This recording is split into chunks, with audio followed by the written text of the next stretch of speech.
Hey everybody, this is Scott from Big Hit Guitars, bringing something to you that's a little bit different. A couple of months ago, we met a great guy by the name of Chris Macdonald. And Chris is the owner and the chief craftsman at Macdaddy Guitars in Ware, New Hampshire. Where? That's the big joke. But Chris is a dynamite guy. He is also an excellent craftsman, and he combines his passion for the guitar with his passion for woodworking. And he truly is the kind of individual that is in pursuit of excellence in tone, in craftsmanship, in artistry. He knows his woods, they're hand-built, and is a student of guitar building. And truly, it's a treat and an honor to be with a craftsman who's literally right in our backyard here in New Hampshire. So I wanted to bring you this short documentary. It's about 15 minutes long, to give you a behind-the-scenes look at how a local artisan is approaching guitar building and making some really, really neat stuff. We also are selling two of Chris's guitars. These are both steel string, hollow body guitars. They have so many features and they look and sound amazing. Let me introduce Chris Macdonald. Hi guys, I'm Christian Macdonald and we're here in the Macdaddy Guitar Building Center, and I guess I am the Macdaddy of what I built. So this was the first guitar that I built back in like 1981, I believe. It was a kit from Woodcraft Corporation. Wow. Came in a box, unfinished. You know, I didn't really have to do a lot except sand and paint. And of course I used this car paint that cracked, and I thought, wow, that actually looks kind of vintage. It does. And I loved like the whole surfing, twangy kind of ventures, that sort of era of music, and that's what I got this for. And then I said, wow, that was fun. Now I want to build a hollow body. What I was trying to overcome was feedback. When you have a hollow body guitar and you throw on a humbucking pickup, you get hum and rattle and weird noises. Well, you can dissipate sound in various ways, and I started thinking about maybe I should isolate the top from the back and the sides. So the guitars that you have in your shop have Sure. those Brakes. ported brakes that break up the vibrations that are happening on the back and sides, and they escape and they don't travel to the top. But you do get the top signal from the bridge, creating, you know, the sounds a guitar should make. After the kit, I thought, wow, you know, I really want to make a Gretsch White Falcon. So back in the 80s, there were really very few books. I mean, there was this one weird book by this guy, Arnold Brosnack, and I read through it. There were very few pictures, but I struggled through and made this guitar here. This is my first hollow body. And it actually sounds more like a banjo because I put a bridge cup in the middle that actually literally connects the top to the back. I mean, this thing sounds horrible, but it's playable. But you know, you can hear that. It sounds like a banjo. So then around, I guess it was around 2003, I sat down and literally on drafting paper redesigned what I thought was going to be the perfect guitar. So this is my first real, what I would call good guitar. Mm-hmm. This is a 3-inch thick body, Benedetto pickup. The volume, and it only has a volume, there's no tone.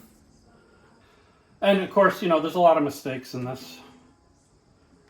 You never know. It looks fantastic. Yeah, I mean, I played this in our couple bands that I've been in off and on, and it did okay. It hang in there. It still plays great. What's the name say up there? It does say... Oh, that's my original Macdaddy brand, but I don't use that one anymore. It's sort of crude.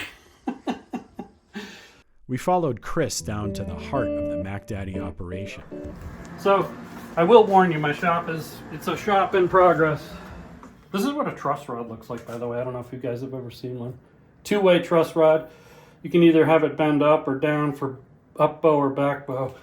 And that sits in your neck like that. And once the fretboard is attached, you know, all this excess wood gets cut away, but that's what's living in your neck in your guitar.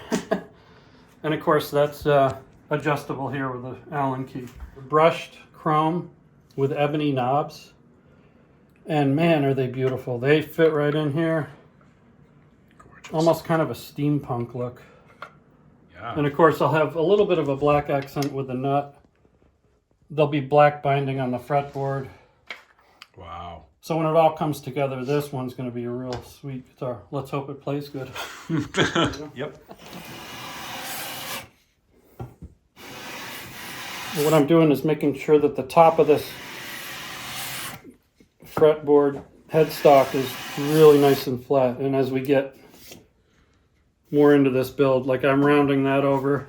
These are going to stay sharp on the edges, but the inside is going to be rounded over like that. So I got to just make sure I make a good pass on this dead flat surface. And then you bring out all the nice bird's eye. That's just going to be really pretty. So I'm still actually working on the inside of this to make sure that these are nice and nice and flush. And then I'm going to go in with some sandpaper and really, finish it off good. You want to get rid of all the drill marks and the sanding marks. And then this part here, I'm going to have to use a much more drastic shaper. I use a combination of my belt sander and a bunch of things, but that's later. So these have to be angled quite a bit, and I got to work on this. Probably later on today I'll have this finished, but this is just, there's really no piece of equipment that can do this. This is just shaping by hand with a rasp. In fact, there's a lot of hand shaping work that goes into these instruments. And what you got to make sure is that when the bridge is on here and the strings are coming off at an angle, they don't hit the wood, so they got to be pretty deeply dug in. But I didn't have a lot of money. I had enough to buy this kit. I think it was like $150. And I thought, wow, I can at least make a guitar that's going to be as good. I can make it my own color and all that. But that's what really got me addicted to building. I thought, wow, if I could do an acoustic, like a hollow body, that'd be really cool. So it led to that, and then the addiction just grew. I always struggled throughout my work life wanting to build guitars, but having to put food on the table. Then you have kids, you get married, and things get really complicated. So it wasn't until 2003 when I redesigned what I really wanted to build. And then in building that new model, really, it just made me even more obsessed with building guitars. And what I love about guitars is, because I was trained as a 2D painter in college. Fine art is one of my degrees, and doing a great painting is wonderful. I still love art, I love paintings, but for me, I wanted to make something three-dimensional. And I built guitars, which I then thought about and said, yeah, these things are beautiful, but then they go on to a musician and go kind of like to the fourth dimension of music. And they're timeless. They're 3D sculpture that creates more art. I mean, to me, that's the ultimate. My motto has kind of become innovation respecting tradition, because I don't try to venture too far off of what's already. I'm not trying to reinvent the wheel, but I'm just trying to make a better guitar for me. You're seeing top secret stuff here, but this is my new X brace with a ladder brace combo. So I took my ladder brace, and then instead of just doing 3 like on the back, I've actually made an X for a little bit better response on the top. But it already has some really nice tap tones. Wow. It's curly, bird's eye, spalted. I mean, it's like everything in one piece of wood.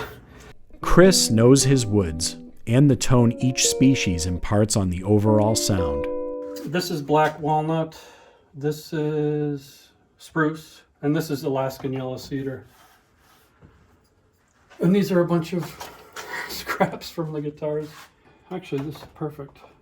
This is actually going to be the next guitar. So I have a billet of Sitka spruce right here. And I have maple boards that I resawed to get these. So this is the Sitka spruce that went through this bandsaw. And this is the result. You get a beautiful book matched piece like that. Look at the bear claw. The grain in this is amazing. When you talk about spruce, it's just incredibly resonant wood.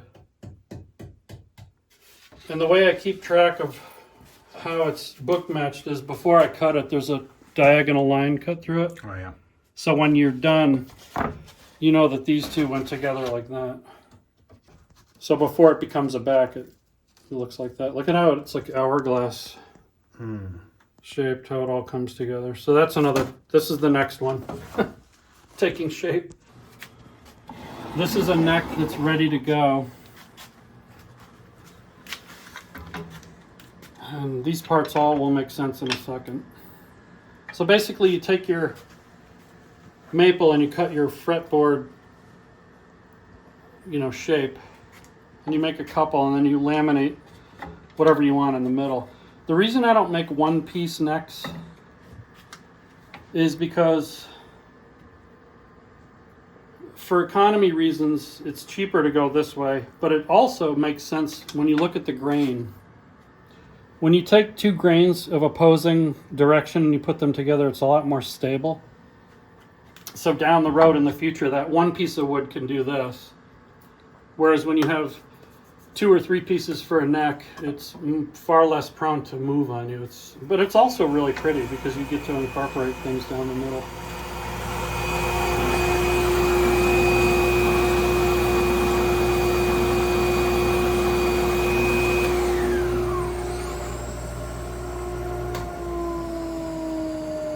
That's how you arrive at, nicely sanded perpendicular pieces on both sides. And then, like I said later, this will be final trimmed to fit the placement of the fretboard and the binding that's on there. So lately I've been cutting my own fretboards out of this piece of black walnut, which I love. Talk about a wood it sounds like a bell chime. This is just incredible stuff. Wow. Oh, wow. Hear that? Yeah. Is that not musical wood? Nice. Then there's Indian rosewood. Then there's Gabon ebony. Bolivian rosewood, I think, is my favorite. It's just doesn't. But the figure and the grain is just beautiful on this stuff. This is also Bolivian rosewood. Feel how heavy that is. Good grief. So that's Wow. like your koa. Yeah, this is a much different piece of wood. So these are all, these can make a fine fretboard. And now for the construction of the guitar. These sides have been bent, and I put on the kerf linings in the mold. Let's see how this bad boy came out. You're sort of seeing a guitar being born here. I hope this thing comes out of the mold. Let's pray. Yes. Oh yeah. The guitar is born. So I have the neck block and the heel block all glued in with the kerf linings. Little decorative part on the back. And then so now, Wow. yeah, there's a lot of work on the internals. You can see how I do my epaulets. The sides actually go into a joint, and then when you sand this, everything's really seamless. It's really hard to join sides that come together as a point and not get some kind of mistake in there. It just happened to me so many times, so I came up with this. Why not flaunt the joint and just make it a pretty joint, So it adds strength to the guitar, and it just adds to the beauty of it. So this dovetail will fit right into this dovetail here. If you can imagine, with the top and the back on. That's kind of like a skeletalized That's a good fit. guitar. Wow. Chris has also developed, really invented, several tools and techniques essential to his craft. And like most innovations, they were born of necessity. A lot of people sell jigs that you can do the neck or the body, but you can't do them both. And so this gizmo is something that I designed and came up with, but you put your guitar in here, and the only point of contact is where you don't want to finish it anyway, right? So you're pinning it up here, and then this is the really cool thing.